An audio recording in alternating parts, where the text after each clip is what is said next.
Hey, so I haven't done one of these in a couple days. I haven't really felt up to it. Um, so I thought I'd do something a little different. I thought I'd do a little video about what's on my DVD watch list, for the foreseeable future. Chloe, starring Julianne Moore, Liam Neeson, Amanda Seyfried. Seyfried? Basically, it's about Amanda Seyfried as a call girl who becomes entwined in the lives of Julianne Moore and her husband Liam Neeson. She's a doctor, he's a college professor, and it's an erotic thriller. It's a remake of a French film called Natalie, however you say it. And I've always just really enjoyed it.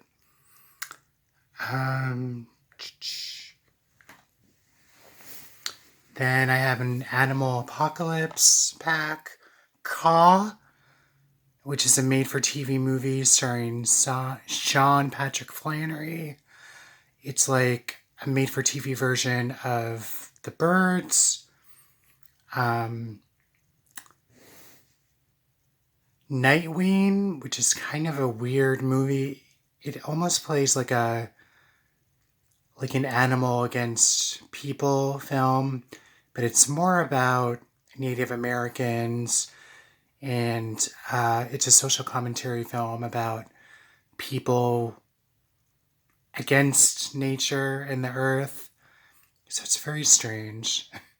Bats, Human Harvest, which is a sequel to the first film, Bats, starring Lou Diamond Phillips. Except this one, it's like a sci-fi channel movie, so it's real weird. It's set like in Russia. It has like a mostly foreign cast. It's okay. It's not as good as the first Bats. And this one is about the bats being used against a group of soldiers using their homing beacons and sound. It's really weird. You'll have to read it. The plot description. Fatal Contact, Bird Flu in America. Tiffany Amber Thiessen works for the CDC. Faye Dunaway is I think she's like the mayor. I haven't seen it in a while. And basically, it's about a pandemic of bird flu in America. So that's that. And then I have Grizzly, starring Christopher George, about a killer 18-foot man-eating grizzly bear. I've always loved this movie. It's from 1976. And in a way, you almost feel kind of bad for the grizzly, too, even while it's going on a rampage through a national park. Basically, it's like a Jaws, but with a grizzly bear. Excuse me. Brokedown Palace. It's about two girls who go on vacation. When they hook up with a drifter, he plants heroin on them. They end up going to a really rough Asian jail. Supposedly it's based on several true stories of vacationers, meeting up with the wrong people or getting drugs planted on them and whatnot. And I always liked it. Even though it's PG-13, at the time people complained, oh, it's not intense enough. Oh, it's PG-13. Well, I thought it was fine for the rating. Seeds of Yesterday is the last film in the Flowers in the Attic series done by Lifetime. And I like the new Lifetime Flowers in the Attic series. They're based on the books by V.C. Andrews. And they've adapted other V.C. Andrews movies, the Heaven novels, and I think they're going to do more. They've done My Sweet Audrina. I think I said it right. Let's see. Hell or High Water, Jeff Bridges, Chris Pine, Ben Foster. Basically, the bank is going to take a family's land he and his ex-con brother basically decide to stick it to them and rob the bank. And a Texas Ranger is on their tail. So yeah, I mean, the plot's been done before, but I think the cast and the cinematography really raises it above, the worn out bank robbery plot. L.I.E, Lie, stands for the Long Island Expressway. It's about a young boy who's coming of age.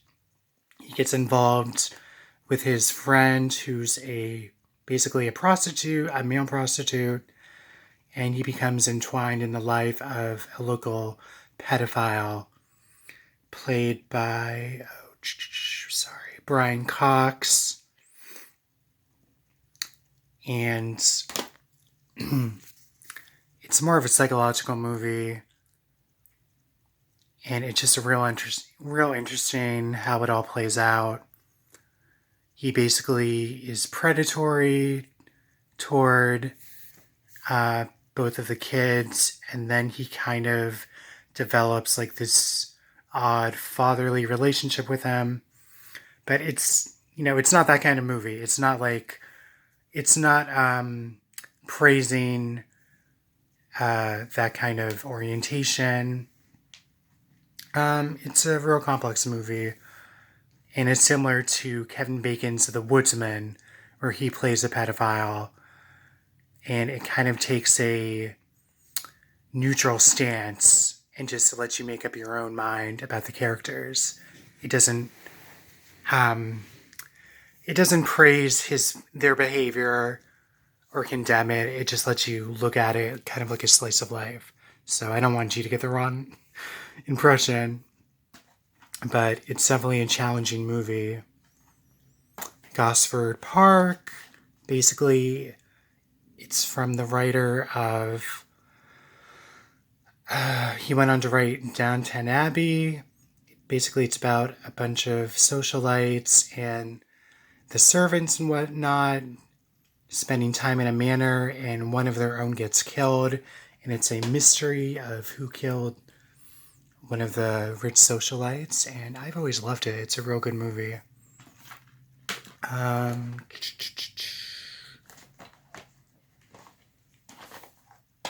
The Chumscrubber, it's an ensemble drama about the youth